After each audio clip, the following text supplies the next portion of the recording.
Penobeton, teplый stяжка nima degani va tarkibida nimalar bor?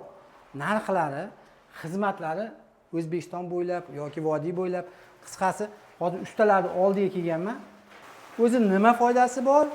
Xatlarga tavsiya qilinadi. Ustani o'zidan so'raymiz. Xushyor aka, xolmang. Assalomu alaykum. Yaxshimisiz? Aka, yaxshimisiz? Charchamayapsizlarmi? Rahmat, Xudoga shukr. Xo'p, endi bu penobeton deganda yoki teplый stяжка deyapsizlar. Buni birinchi bo'lib tarkibida nima bor bunda? Tarkibi aka sement, qum, tena. Keyin yana yorilmaslikka qarshi. Ko'proq xalqimizga shu yorilmasligini ko'pchilik so'rayapti-da. Yorilib ketmaydimi deyapti. O'shanga bir oldini olib bir narsa Stiklabalakni qo'shamiz yorilmasligiga. Stiklabalakni qo'shamiz. Fibra ham deb qo'yadi. Buni o'zingiz tavsiya qilasiz, necha santimetrdan yuqori qo'yish kerak? Misol aytaylikki, stяжкаga Eng pasti 5 dan yuqori bo'lishi kerak. Eng pasti 5 bo'lishi kerak stяжкаga. Agar tevaga lombos qilib, loshvoqni o'rniga bo'lsa-chi? Loshvoqni o'rniga 7-8 sm, 7 sm-dan 10 sm-gacha qilib qo'yamiz tomga. O'shanda yorilmaydi. Yorilmaydi, xohlasa aka. Bu yorilmasligi vazifasini bajaraveradi. Yorilmasligiga ham birorta garantiya berasizlarmi? Beramiz aka, garantiyalari bor aka. Xohlasa. Endi qarang, mana yerda hozir stяжка qo'yapsizlar ekan, stяжкаga sizni chaqirish uchun nimalar tayyor bo'lishi kerak? Qanaqa holatda bo'lishi kerak? Bizga aka stяжкаga masalan uylar ichiga quymoqchi bo'lsa, zaspka qilish kerak aka. Zaspkani yaxshi qilib, mustahkam qilib zaspka qilib qo'ysa, qolgani keyin masalan eshik tagidan 0 oladi. 0 dan masalan 7 sm yoki 10 sm qancha quydirmoqchi pastroq bo'lsa, qancha sizga minus qilib berish kerak. Pastroq qilib berish kerak. O'sha o'zini urovingdan sizga bir 7 sm quydirmoqchi, 7, 10 bo'lsa, 10 pastga tushirib berish kerak ekan. Xo'p, endi agar tomga quydirmoqchi bo'lsa-chi, tomga nima sababdan quydirishyapti ko'proq? Tomga aka hozir tomgani albastadan ham quyishyapti, penobeton. Loydonnidan ham, loydonniga quydirishyapti ko'p. Afzalligi nima buning? Afzalligi issiq sovuqda ushlab beradi aka.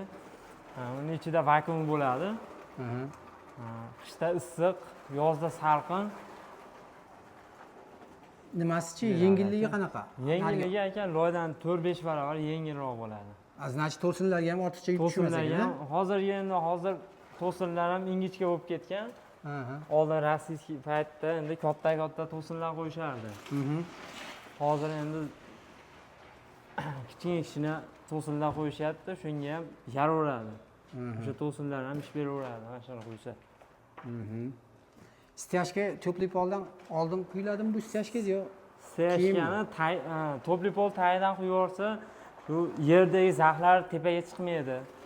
Keyin ushlab qoladi. Teplый pol tagidan po'kak ham solish shart emas. Ustidan teplый pol qolaveradi. Ustidan ishlangisini to'qib, teplый pol qolaveradi. Hozir mana shu stяжкani quyyapsiz, buni kvadrati qancha mana shu? Kvadrati vodiy bo'ylab 55 ming so'm. Necha qalinlikda? Qalinligi hop 7-8 bo'ladi. Shunaqa qo'yib berasizlar. 55 ming bo'ladi. Ostidan 8 gacha shunaqa. Tomdichi? Tomda aka 45 ming so'mdan mahsulot xizmati ichida 45 ming so'mdan vodiy bo'ylab Toshkent vohalargacha azina kelishiladi. Qo'shilib qoladi. Chunki sementlar ham qimmat, yo'l kirasi bor, uzoqligi. Uni aka, misol stяжка bilan tomni raznica umumiy ekan. Nimada farq qilyapti? Bir nimasida? Narxida endi beka retseptida farq qiladi aka. Qo'shilgan mahsulotlar ham bunda ko'proq. Bir zapravkasiga 350 kilo qo'shamiz. Tomga 250 kilo. O'shanga kvadratdan 10 ming so'm farq qiladi. Kvadratdan 10 ming so'm farq qiladi. Xo'p, endi xizmatlar O'zbekiston bo'ylab, O'zbekiston bo'ylab aka. O'zbekiston bo'ylab aytilgan narxlar vodiy bo'ylab. Vodiy bo'ylab hozircha. Qolgan viloyatlarga kelishilgan holda. Kelishilgan. Buni ustidan kafil bosib olsa bo'laveradi, yengil. Kafil, masalan, hozirgi joyimiz banisa kafil bosib olsa ham bo'laveradi. Masalan, linoleum tashab qo'ysa ham bo'laveradi. Laminat pol qilsa ham bo'laveradi. Parket qilsa ham bo'laveradi. Qisqasi nima qilsa bo'laveradi. Endi sizni chaqirishga sizga nima-nimalar qilib berish kerak? O'zi mahsulot o'zingiz ichingizda ekan, o'sha aytilgan narxlar ichida ekan. Undan tashqari yana nimalar? Bizga endi tomga bo'lsa, vassalarni yaxshilab qoqsa, zardivollar urilgan bo'lsa, Keyin suv to'kib beradi, bo'ldi. Bo'ldi. Xo'p, o'rtoqlar, men berilmagan savollar bo'lsa, ekranda raqamlar chiqib turibdi. Bemalol telefon qilib murojaat qilishlaring mumkin. Sog' bo'linglar, o'zlaringni ehtiyot qilinglar. Sizga ham rahmat. Sog' bo'ling.